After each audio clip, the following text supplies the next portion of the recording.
ఏయ్ మల్లయ్య, అయ్యా మీరు ఏంట్రా గుర్తుపట్టలేదా? ఈ ఊరు పంచాయతీ సర్పంచ్నే. అయ్యా అది నాకు తెలుసు, కానీ మీరేంటి ఇలా వచ్చారు?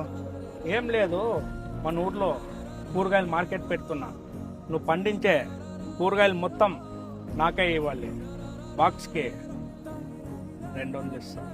కానీ అయ్యా బయట బాక్స్కి 300 ఇస్తున్నారు. అయిండొచ్చు.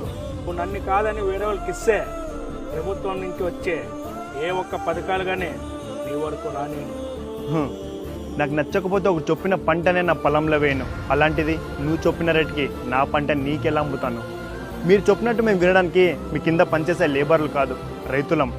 మా రైతులు ప్రభుత్వం పెట్టిన పథకాలు నమ్ముకొని బతకట్లేదు, మా పడిన కష్టాన్ని నమ్ముకొని మేము బతుకుతున్నాం. వెళ్ళండి అయ్యా.